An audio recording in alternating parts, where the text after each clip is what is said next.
नमस्कार.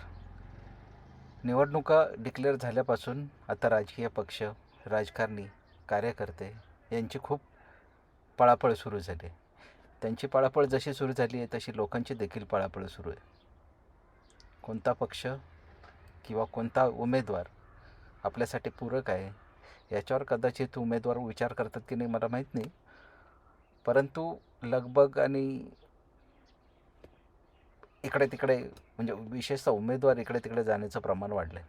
अर्थात महाराष्ट्रासाठी काही नवीन नाही, कारण गेले 2 वर्ष आपण बघतोय की महाराष्ट्रातली राजकीय स्थिरता ही जवळजवळ शून्यावर असल्यासारखी जातं. कोण कुठे जातो, कुठल्या पक्षातून कोण येतो, काय करतो, कोणाचे काय प्रश्न आहेत हे काहीच कळत नाही. म्हणजे सकाळी उठून टी व्ही लावायचा की नाही हा मुद्दा समोर येतो. आणि दर दिवशी सकाळी वाटतं की आज कोणतरी या पक्षातून त्या पक्षात गेला, त्या पक्षातून या पक्षात गेला, अशा पद्धतीचं एक वातावरण तयार झालेलं आहे. अर्थात आपल्या लोकशाहीला अभिप्रेत असणारी जी प्रक्रिया आहे किंवा त्याचा जो त्याची जी मूल्ये आहेत ती मूल्ये घेऊन राजकीय पक्ष किती जातात, किती राजकीय पक्ष उमेदवार निवडीमध्ये त्या त्याच्या पैशाऐवजी त्याची कौशल्य, त्याला समाजाची असणारी जाणीव, त्याला समाजाचे प्रश्न किती समजतात किंवा एकंदरीत लोकशाही मूल्य त्याच्याकडे किती आहे त्याचा विचार न करता उमेदवारी दिली जाते. आणि मग हे असे उमेदवार जे पैशाच्या आधारावर किंवा ज्याच्याकडे पैसा असतो त्याच्याकडे जी उमेदवारी येते तो फक्त आपला स्वतःचाच विचार करत असतो, जनतेचा किंवा पक्षाचा विचार करत नाही. अशा पद्धतीची लोकं ही मध्येच पक्ष सोडून किंवा वेगवेगळ्या आमिषांना बळी पडून या पक्षातून त्या पक्षात जात असतात. अर्थात भारतीय लोकशाहीमध्ये किंवा भारतीय राजकीय परंपरेमध्ये हे काही नवीन आहे असं नाही. म्हणजे आज आज जे म्हणतात की आमच्या पक्षातले दुसऱ्या पक्षात गेले, तेही कधी कधी दुसऱ्या पक्षातून तिसऱ्या पक्षात गेले किंवा पक्ष सोडून आपला पक्ष तयार केला. त्यामुळे गुणवत्तेच्या आधारावर बोलायचं झालं तर यांची ही माझा पक्ष पळवला किंवा माझ्या पक्षातून तिकडे गेले, ते स्वार्थी आहेत, ते भ्रष्टाचार आहेत असं म्हणणं खूप सोपं असतं. पण हेच मुद्दे ज्यावेळी ही प्रमुख मंडळी ज्यावेळी सोडलेली असते त्यावेळी त्यांचंही काहीतरी एक ठराविक कारण असतं.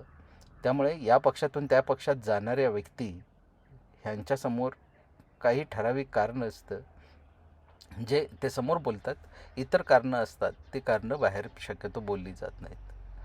तर अशी अशी महाराष्ट्राची परंपरा आहे. दुसरा जो मुद्दा होतो की म्हणजे बऱ्याचदा अडचण अशी असते की ज्या पक्षांमध्ये जातात की जे पक्ष साधन सुचितेच्या संदर्भात खूप बोलत असतात, व्हॅल्यूजच्या संदर्भात बोलत असतात, त्यांच्याकडे जरी बघितलं आजच्या परिस्थितीमध्ये तरी त्यांचंही काही वेगळं आहे असं नाही. म्हणजे जे पक्ष एखाद्या व्यक्तीसंदर्भात 1 महिन्यापूर्वी बोलत होते भ्रष्टाचारी, तेच आज त्याच भ्रष्टाचारी माणसाला आपल्या पक्षात घेऊन त्याला पूर्ण करून घेतात. हे सरळ सोट आहे. त्यामुळे मला वाटतं की असं लोकांवर दबाव टाकण्यासाठी भ्रष्टाचाराचे आरोप केले जातात. म्हणजे आता मला माहीत नाही किंवा त्या संदर्भात किती बोलावं हा एक प्रश्न आहे की ईडी आणि सीबीआय हे निवडणुका जवळ आल्या की जास्त ॲक्टिव्ह होतात असं म्हटलं जातं. परंतु आत्ताच्या रिजिमचा जर आपण विचार केला तर ही ईडी आणि सीबीआय गेले 5 वर्ष सतत ॲक्टिव्ह होते. म्हणजे ज्या ज्या लोकांवर ईडी आणि सीबीआयने तक्रारी नोंदवल्या होत्या किंवा गुन्हे दाखल केले होते किंवा त्यांची तपासणी केली होती ते ते लोक आत्ता वेगवेगळ्या पक्षांमध्ये गेल्यामुळे आता त्यांच्यावरची कारवाई थंड झाली असं खरं तर एक चित्र डोळ्यासमोर आहे. आणि त्यामुळे खरोखरच जे आरोप केले गेले ते आरोप खरंच खरे होते का? म्हणजे नावच घेऊन बोलायचं झालं तर माजी मुख्यमंत्री अशोक चव्हाण यांच्यावर जे आरोप झाले होते ते खऱ्या अर्थाने आरोप खोटेच होते असं मानायला पाहिजे. कारण ज्या पक्षाने आरोप केले भारतीय जनता पक्षाने त्याच पक्षामध्ये आज ते आहेत. तर त्यामुळे त्यावेळी दबाव टाकण्यासाठी म्हणून हे आरोप केले गेले होते. खऱ्या अर्थाने अशोक चव्हाण दोषी असतील असं दिसत नाही. कारण ते दोषी असते तर मूल्यांवर जगणारा भाजपसारखा पक्ष त्यांना घेऊच शकला नसता किंवा घेतलंही नसतं. याचा अर्थ याच्यामागे केलेले जे आरोप होते ते आरोप खोटे होते किंवा अशोक चव्हाण बरोबर होते. परंतु आता दोन्हीही गट म्हणजे जे आरोप करत होते ते आणि ज्यांच्यावर आरोप होते ते एकत्र असल्यामुळे हा मुद्दा तसा चर्चेत येत नाही. त्यामुळे प्रत्येक व्यक्तीवर केले जाणारे आरोप किंवा भ्रष्टाचाराचे आरोप हे बरोबरच असतील असं नाही. अजित पवारांचा जर आपण विचार केला तर अजित पवारांवर देखील भ्रष्टाचाराचे आरोप आणि वेगवेगळ्या प्रक्रियांमध्ये त्यांची एक कोंडी केली होती. परंतु आज ते ज्यांचं राज्य आहे अशा सत्ताधारी पक्षामध्ये गेल्यामुळे आता त्यांच्यावरच्या पण त्या भूमिका तेवढ्या कट्टरपणे बोलल्या जात नाही आहेत.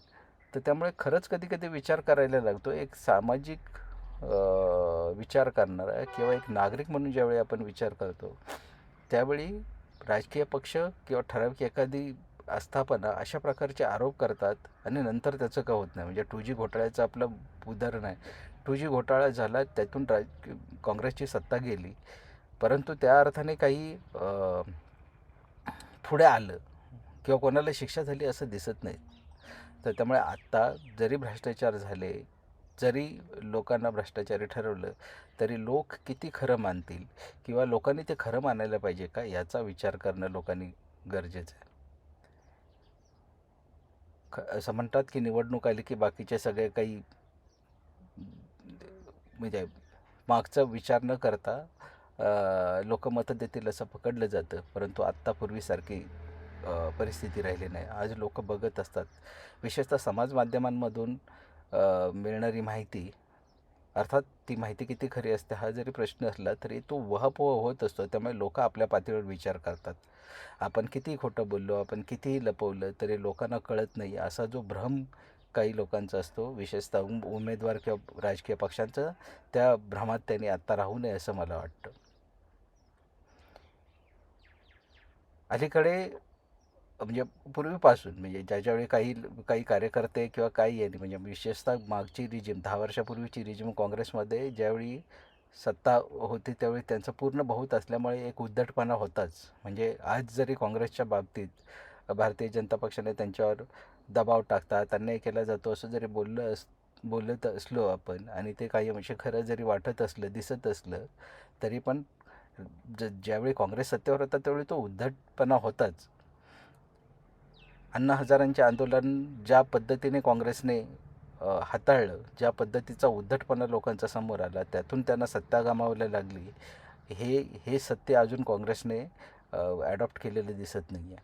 अर्थात अण्णांच्या आंदोलनाच्या संदर्भात वेगवेगळे मतप्रवाह आहेत. अण्णांचा वापर विरोधी पक्षांनी करून घेतला. अण्णांनी केलेले आरोप किती खरे होते, जर ते खरे असतील तर मग ते सिद्ध का नाही झाले, एन्फोर्समेंट एजन्सीजनी ते सिद्ध का नाही केले, हा प्रश्न आहेच. परंतु ज्यावेळी आत्ताच्या रिजिममध्ये ज्यावेळी काही प्रश्न निर्माण झाले, ज्यावेळी काही मुद्दे निघाले, त्यावेळी मात्र अण्णा बोलले नाही. त्यामुळे अण्णांकडे एक शंकेची सुई काही लोक घेत असतात, पण मला वाटतं त्यामध्ये जाण्यात काहीच अर्थ नाही.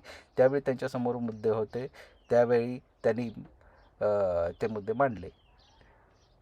पण आत्ता बोलायलाच पाहिजे असं काही नाही आहे. तर त्यामुळे शहाण्या व्यक्ती समजू शकतात.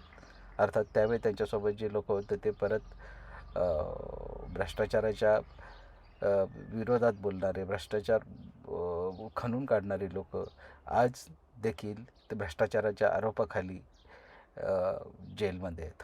अर्थात त्यांच्यावरचे आरोप खरे आहेत असं म्हणण्याचं धारिष्ट्य मी करणार नाही, कारण अनुभव असा आहे की एन्फोर्समेंट एजन्सी अगोदर त्यांच्यावर आरोप करतात, परंतु आरोप सिद्ध करण्यामध्ये आणि त्यांचा जो केलेला आरोप आहे त्याची केस फायनल हिअरिंगपर्यंत जाण्यामध्ये, त्याच्या व्हर्डिक्टमध्ये होण्याचं प्रमाण खूप कमी आहे.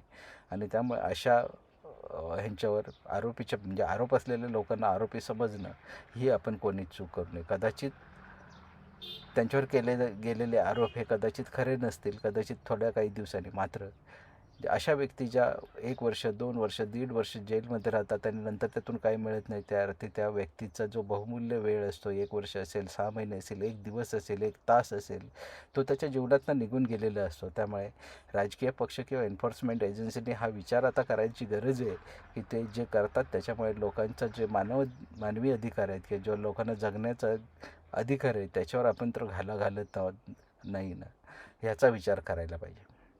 दुसरा प्रश्न असा की ज्या एन्फोर्समेंट एजन्सीज आणि हे सगळे बाकीचे जे एजन्सीज आहेत ते करत असताना जर ती केस चुकीची ठरली तर त्यांनी कशाच्या आधारावर ती केस केली होती, त्याला त्यांच्या मागून कोणी हातपाय चालवले नाही का, याचं मॉनिटरिंग करणं किंवा याचं तपासणं याची काहीच यंत्रणा नाही आहे. त्यामुळे अशा यंत्रणेचा दुसऱ्यांना किंवा विरोधी पक्षाला किंवा आपल्या विरोधी माणसाला दबावात ठेवण्यासाठी वापर केला जाऊ शकतो. खरं ते होऊ नयेत. आपल्या लोकशाहीमध्ये किंवा आपल्या राज्यघटनेमध्ये देखील हे प्रत्येक यंत्रणा चांगल्या चालतील ही अपेक्षेने ती योजना केली असेल किंवा ते नॉर्म्स तयार केले होते. परंतु अलीकडे काही वेळा अशा प्रकारचं मुद्दामून काही लोकांवर आरोप करणं आणि आरोप करणारे नंतर सपसेल म्हणतात की आमच्याकडे पुरावे नाहीत. जर पुरावे नसतील तर तुम्ही आरोप कशा आधारावर केले, किंवा मग त्यांना खोटा आरोप करण्यामागे काही शिक्षा होईल असं नाही. ज्याच्यावर आरोप केले जाते त्यावेळी त्याच व्यक्तीला किंवा त्याच प्रक्रियेला दोषी म्हणजे शिक्षा मिळते असा आजचा अनुभव आहे. तर त्यामुळे कोणतीही राजकीय व्यवस्था जोपर्यंत आपल्या तत्वावर किंवा ते एक स्वतःचे तत्त्व आणि दुसरी राज्यघटनेतील तत्त्व जोपर्यंत पाळत नाहीत तोपर्यंत अशा पद्धतीची एक रिपब्लिक राज्यव्यवस्था किंवा एक व्हॅल्यू बेस राज्यव्यवस्था निर्माण होईल असं मला वाटत नाही. एका अर्थाने आज आपण भारतीय लोकशाही ही जगातली एक नंबरची लोकशाही असं म्हणतो आहे, परंतु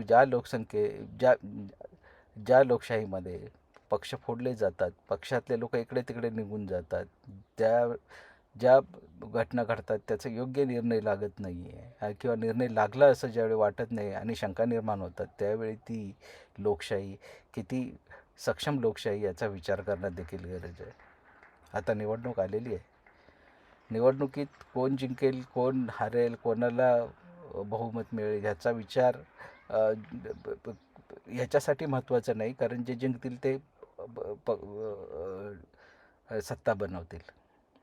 मुद्दा आहे की अशी जी सत्ता जी मूल्यांवर आधारित नाही चालत नाही, अशा सत्तेमध्ये आपण कोणाला पाठवावं किंवा आपल्या बाजूने कोण योग्य व्यक्ती असेल की जो जाऊन माझ्या वतीने राज्य करेल, कारण लोकशाहीमध्ये लोकांना खूप महत्त्व आहे आणि माझ्या वतीने काम करणारा किंवा माझ्या वतीने निर्णय घेणारा, माझ्या वतीने धोरणं बनवणारी व्यक्ती जर मी जर पूर्णपणे होशोहवासमध्ये ज्याला म्हणतात पूर्ण विचार करून जर जोपर्यंत करत नाही तोपर्यंत आपण देखील म्हणजे मतदाता देखील जर चुकीच्या व्यक्तीला किंवा ज्याच्यावर गुन्हे आहेत अशा व्यक्तींना निवडून देत असतील तर लोकशाही सक्षम करण्यात आम्हीच कुठेतरी कमी पडतो आहे असं मला वाटतं.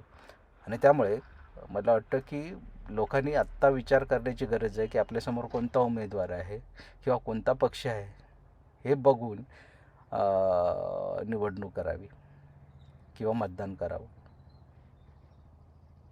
जोपर्यंत चांगली माणसं आपण संसदेत पाठवत नाहीत तोपर्यंत देशाची धोरणं सक्षम होत नाही, आणि जी धोरणं झाली ती लोकोपयोगी असतील असं नाही. म्हणजे किती इलेक्ट्रॉल बॉन्डचा विचार करा. इलेक्ट्रॉल बॉन्डच्या संदर्भात एवढी गुपित ठेवण्याची गरज काय होती? ज्याला दान द्यायचं आहे तो दान देऊ शकतो, कारण एक धोरणात्मकच प्रक्रिया आहे. म्हणजे ज्यावेळी आपण नावं गुपित ठेवून अनॉनिमसली जे दान येतं ते जर धोरणात ला धरून आहे असं जर ज्यावेळी म्हणतो त्यावेळी आपण निश्चितपणे जो काळा पैसा आहे त्याला एक व्हाईट मनी करण्याचा एक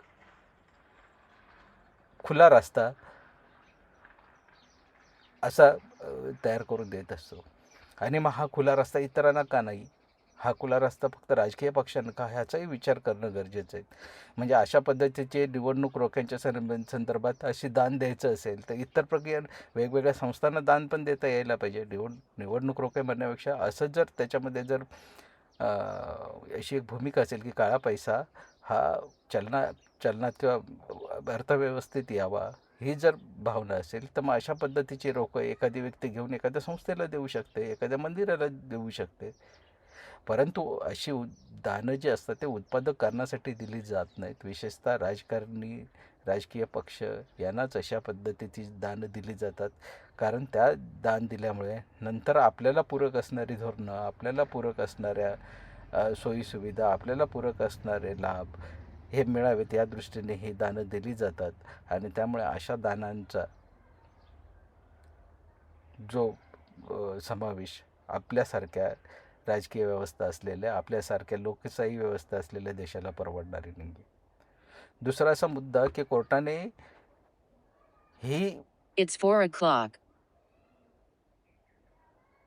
ही योजनाच रद्दबातलला ठरवली आणि आहे जी माहिती ती पूर्णपणे उघड करावी असे आदेश देऊन देखील SBI का टाळाटाळ करते? काय होईल जर तुम्ही एखादी योजनेतून तुम्ही जर दान दिले असेल तर त्याला घाबरायचं कारण काय? तुम्हाला फक्त एवढंच आहे, तुम्ही दिलेले पैसे हे देण्यासाठी तुम्ही सक्षम आहात का? तुम्ही तेवढे पैसे आहात का? नाही तर असणार तुमच्याकडे 100 रुपये तुम्ही 500 रुपये दान करणार.